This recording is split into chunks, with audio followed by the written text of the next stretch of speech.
خالد سنگیڑا مرکزی صدر آپ کا پاکستان چیئرمین حقیقہ پنجاب. آج 25 اپریل ہے. میں جو رات کو پیٹرولیم مصنوعات میں ایک دفعہ پھر گورنمنٹ نے 26 روپے تقریباً 75 پیسے کا اضافہ کیا، اس کی پرزور مذمت کرتا ہوں اور گورنمنٹ سے مطالبہ کرتا ہوں کہ اسے فوری طور پر واپس لیا جائے اور وہی قیمتیں بحال کی جائیں جو جنگ سے پہلے تھی. ہمیں سمجھ میں نہیں آتا کہ پاکستان کو پیٹرول بھی جو ہے وہ بالکل صحیح قیمت پر مل رہا ہے اور ان کے لیے پابندیاں بھی نہیں ہیں، اس کے باوجود بھی اتنی مہنگائی جو ہے یہ اب ملازمین کی پہنچ سے بہت دور ہو چکی ہے. 20 اپریل کو جو ہم نے میٹنگ کی تھی حقیقہ پنجاب کی، اس میں ہم نے طے کیا تھا کہ 30 اپریل کو ہم پورے پنجاب کے اندر تمام اضلاع کے اندر ڈی سی دفتر اور جو پریس کلب کے سامنے تمام اضلاع جو ہے وہ ہڑتال کریں گے اور جلسے جلوس نکالیں گے. میں اس سلسلے میں ایپکا پنجاب کے ضلعی جتنے بھی صدور ہیں، جنرل سیکرٹری ہیں اور جتنے بھی ضلعوں کی کابینہ ہے، ان سے میں کہوں گا کہ وہ فوری طور پر اپنے اجلاس کو انعقاد پذیر لائیں اور 30 اپریل کے احتجاج کو مؤثر بنائیں. تمام اضلاع کے اندر جو ہے وہ بھرپور احتجاج ہونا چاہیے. میں حقیقہ کے جتنے بھی ضلعی چیئرمین ہیں، صدر ہیں، جنرل سیکرٹری ہیں، ان سے بھی کہوں گا کہ وہ جو ہے فعال ہو جائیں اور جو ہے بھرپور طریقے سے 30 اپریل کا جو احتجاج ہے اسے کیا جائے، کیونکہ ایک تو مہنگائی ملازمین کی پہنچ سے بہت دور ہو چکی ہے، دوسرا جتنی بھی ہماری مراحت ہیں وہ گورنمنٹ سلب کر رہی ہے. میں مذمت کروں گا کہ پنجاب کی جو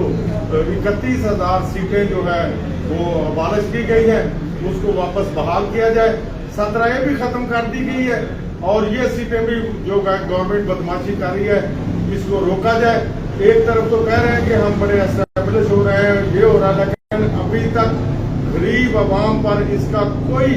جو ہے وہ اثر نہیں ہو رہا، بلکہ مہنگائی دن بہ دن بڑھ رہی ہے تو ملازمین کے اندر دن بہ دن بے چینی بڑھ رہی ہے. تو انشاءاللہ یہ احتجاج ایک دفعہ پھر طریق سار احتجاج ہوگا. مرکزی قیادت جو ہے انشاءاللہ 30 اپریل کو گجرات میں تمام قیادت کو کہوں گا کہ گجرات پہنچیں اور وہاں پر جلسے اور جلوس کی قیادت کریں گے. لاہور کے اندر بھی مختار گجر صاحب اور جو لاہور کی کابینہ ہے حقیقہ کی، اس کی قیادت میں بہت بڑی چودھری آزاد گجر صاحب کی قیادت میں، باقی جتنے بھی ہمارے عہدیدار ہیں ان کی قیادت میں لاہور میں بہت بڑی ریلی ہوگی اور ہماری باقی حقیقہ کی مرکزی قیادت گجرات میں ہوگی. انشاءاللہ تمام اضلاع کے اندر بھرپور طریقے سے احتجاج ہوگا. تو میں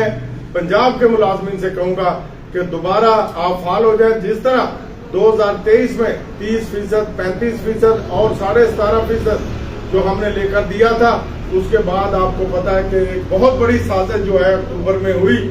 اور جو ہے ہماری چیئرمین کو بائی پاس کر کے جو کمیٹی تشکیل دی گئی اس کے آج تک رزلٹ نہیں ہے. اس کے بعد 2024 میں جو اسلام آباد میں ہم نے کمیٹی تشکیل دروائی، اس میں بھی پنجاب کے چیئرمین کو بھی اور کے پی کے چیئرمین کو بھی نظر انداز کیا گیا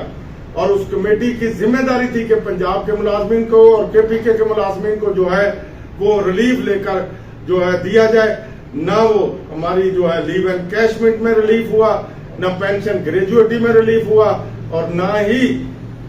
ابھی تک 17 بحال ہوا اور نہ ہی صوبوں کو 30% ملا.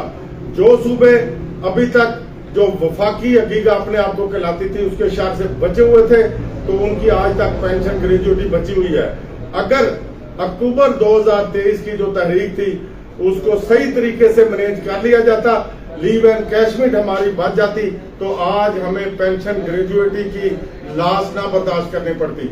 انشاءاللہ حقیقہ پنجاب ملازمین کی ہمارا ایک ہی مشن ہے کہ ہم نے پینشن گریجویٹی، لیو اینڈ کیشمنٹ اور 17 پر کسی قیمت پر کوئی کمپرومائز نہیں ہے. اس کو ہم نے ہر حالت میں حاصل کرنا ہے. اور بھول جائیں جو بھی دوستوں نے جو بھی طریقہ کار استعمال کیا، 4 مہینے 8 جنوری سے لے کر آج اپریل کی 25 تاریخ ہو گئی ہے، ایک جو شور واویلا تھا، ہمیں تو پتا تھا کہ کچھ نہیں ہونا، لیکن دوستوں کو انہوں نے غلط پٹڑی پر چڑھا دیا تھا. ہمارے